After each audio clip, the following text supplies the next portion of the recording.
पापा, मुझे इस दिवाली पर 6,000 रुपए चाहिए। मैं कपड़े और 2-4 फुलझड़ियाँ खरीदूंगी। और मुझे तो पूरे 8,000 रुपये चाहिए पापा। मैं कपड़े तो नहीं, बहुत सारे पटाखे खरीदूंगा। पटाखे फोड़ फोड़ के मोहल्ले के हर एक कोनों को रोशनी से भर दूंगा।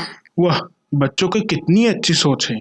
एक को 6,000 चाहिए और एक को 8,000 चाहिए। लगता है इस दिवाली मेरा ही दिवाला निकल जाएगा। अरे पापा, मैंने तो बस 8,000 रुपये ही तो मांगा है। लोग तो 50-50 हजार के सिर्फ पटाखे ही फोड़ देते हैं। हाँ तो ठीक है, 8,000 रुपये के पटाखे लेके मेरे पीछे ही जला देना। क्यों पापा? यह बाप का पैसा कमाते कमाते हालत खराब हो गया और बेटे को पैसा धुएं में उड़ाना है। वाह, बहुत खूब। एक दिन तुम हमें रास्ते पर लाके ही छोड़ोगे बेटा। पापा, आप सिर्फ मुझे ही सुनाते रहते हो। बहन भी तो 5,000 रुपये मांगे हैं। पापा, मैं पहले ही बता दे रही हूँ, अगर मुझे 5,000 रुपए नहीं मिला ना तो मैं सारे रिश्तेदारों के घर फटे पुराने कपड़े पहन के चली जाऊंगी। अजी क्यों इतनी बहस कर रहे हो बच्चों से? साल में एक दिन ही तो आती है दिवाली। कम से कम साल के एक दिन तो कंजूसी छोड़ो। हाँ, तो दिवाली के बहाने नंगे हो जाए। भीख मांगता बोलूं मैं कल से। बताओ, पड़ोस में जगदीश अंकल अपने बच्चों को 20-20 हजार दे रहे हैं और यह 8-10 हजार निकलने में लोग नंगे हो जा रहे हैं। हाँ, तो जगदीश अंकल के बेटे 90% लाते हैं एग्जाम में। तुम भी 90% ले आओ। पापा, इस दिवाली के दिन रिजल्ट कहाँ से आ रहे हैं? हाँ, ठीक है, न मेरा न आपका। 6,000 दे दो बस। हुआ बेटा, इतने बड़े हो गए हो कि आप अब से बिजनेस बिजनेस खेलोगे। पापा, मैं पहले ही बता दे रही हूँ, अगर भैया को 6,000 रुपए दिए तो मुझे भी 6,000 देना पड़ेगा, नहीं तो मैं। हाँ हाँ, फटे पुराने कपड़े पहन के रिश्तेदार के घर चले जाओगे। समझ गया मैं, बार बार कहने की जरूरत नहीं है। अब सबको दे ही रही हो तो मुझे भी बंगाल के फेमस बनारसी साड़ी चाहिए। हाँ, तभी तो मैं सोचूं इतने देर से चुप क्यों हो तुम। अब समझ में आया कि तुम सही मौके की तलाश में थी कि कब बोलूं और कब मैं मान जाऊं। तो क्या मेहमान के सामने फटे पुराने कपड़े पहन के रहूं? मैं सोच रहा था बेटी के अंदर पैसे मांगने की ये नई टैलेंट कहाँ से आया। अब पता चला कि ये तो माँ पर ही गया है। ठीक है, इस बार सबको 5,000 ही मिलेगा। इससे 1 रुपया भी ज्यादा नहीं दूंगा किसी को। और भाई साहब, क्या चल रहा है? आइए बैठिए भाई साहब। दिवाली के लिए बजट बना रहे हैं कि किसको कितना देना है खर्चे के लिए। तो भाई साहब, कितने कितने रुपए दे रहे हैं सबको? 5-5 हजार दे रहा हूँ सबको। बस 5-5 हजार? कंजूस तो तुम हो, मैंने सुना था। लेकिन इतने कंजूसी, वो भी साल में आने वाले दिवाली के एक दिन पर? भाई साहब, आपने कितने रुपए दिए घर वालों को? मैंने तो पूरे 20-20 हजार दिए सबको। कुछ तो शर्म करो, पैसा की चांद भी लेके जाओगे। सीखो कुछ भाई साहब से, परिवार को कैसे खुश रखा जाता है। भाई साहब, तुम ना आते तो बहुत अच्छा होता। हाँ, तुम तो यही चाहते हो कि कम से कम पैसे में सबको निपटा दे और खुद पौवा पहने चली जाओ। वाह पापा वाह, आप पूरी साल शराब में पैसे उड़ाओ और हम साल के एक दिन पैसे से खुशियाँ खरीदे तो पैसे की बर्बादी।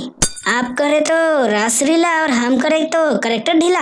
वाह वाह वाह। देख रहा हूँ जुबान ज्यादा चलने लग गए हैं तेरे। थोड़ा कम बोलियो, नहीं तो दिवाली के दिन लाल लाल पटाखे उगाएंगे शरीर पे। हाँ, वो कैसे पापा? दिखाऊं मैं कैसे? अरे भाई साहब, सही तो कह रहा है लड़का। ऐसा है, तुम बीच में ना पड़ो तो ही बेहतर होगा। पड़ोसी हो, पड़ोसी की तरह रहो। घर का सदस्य बनने का कोशिश मत करो। अरे भाई साहब, मैं तो अच्छे पड़ोसी होने के नाते बस सलाह ही दे रहा था। अच्छा, तो आप सलाह देने आए हैं? ठीक है, मैं भी भाभी को एक सलाह दे के आता हूँ।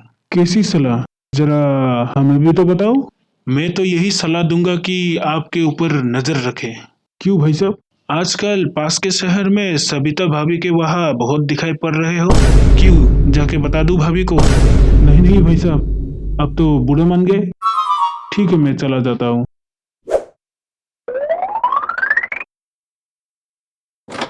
मुझे आपके यही हरकतें अच्छी नहीं लगती है। हाँ, कोई अगर कुछ कहे और अगर वो बातें आपके लिए फायदेमंद ना हो तो आप कोई ना कोई तरकीब लगा के उसे भगा ही देती हो। हाँ तो मैं क्या करूँ? वो बातें ही ऐसा कर रहा था कि पूरा करना मेरे बस की ही ना हो। वो सब मैं नहीं जानती। मुझे कम से कम 10,000 रुपये चाहिए और बच्चों के लिए 6,000 रुपये चाहिए। आप सही कह रहे हो मम्मी, हम आपके साथ हैं। हाँ, हम आपके साथ हैं। अच्छा, तो क्या यही तुम तीनों का आखिरी फैसला है? हाँ। ठीक है, अब तुम सब इतना जोर दे रहे हो तो मैं पैसे दे ही देता हूँ, लेकिन पैसे थोड़ा संभाल के खर्च करना। खास तौर पर लड्डू, तुम दोस्तों के ऊपर पैसे मत लुटाना और तुम्हें जो चाहिए वही लेना। अरे पापा, हमें सब पता है, अब बस पैसे दे दीजिए, हम सब संभाल लेंगे। हाँ हाँ पापा, जल्दी दीजिए, मुझसे और सब्र नहीं होता। इतना जल्दबाजी भी ठीक नहीं है बेटी। याद है ना पिछली बार क्या किया था तुमने? हवा में फुलझड़ी फेंकने की वजह से पड़ोसी का घर जलते जलते बच गया था, याद है ना? इस बार अगर ऐसा कुछ हुआ तो मैं फुलझड़ी और पटाखे दोनों ही घर के बाहर फेंक दूंगा। पापा यार, अब मैंने क्या किया? तुम तो कुछ ना बोलो तो ही बेहतर होगा। मोहल्ले के सारे कुत्ते और बिल्ली को परेशान करके रख दिया था तुमने। जहाँ भी कुत्ते या बिल्ली एक जगह बैठे हुए दिखाई देते थे, वही तुम पटाखे जला जला के फेंकते थे। अगर इस बार भी ऐसी कोई शैतानी तुमने की ना, तो मैं पटाखे तो बाद में फेंकूंगा, पहले 2-4 पटाखे जला के तुम्हारे ऊपर फेंकूंगा, ताकि तुम्हें भी महसूस हो कि जानवरों को कैसा लगता है। हाँ हाँ पापा, समझ गया मैं, इस बार ऐसी गलती नहीं होगी। चलो मम्मी, आज शॉपिंग पे चलते हैं। हाँ हाँ चलो।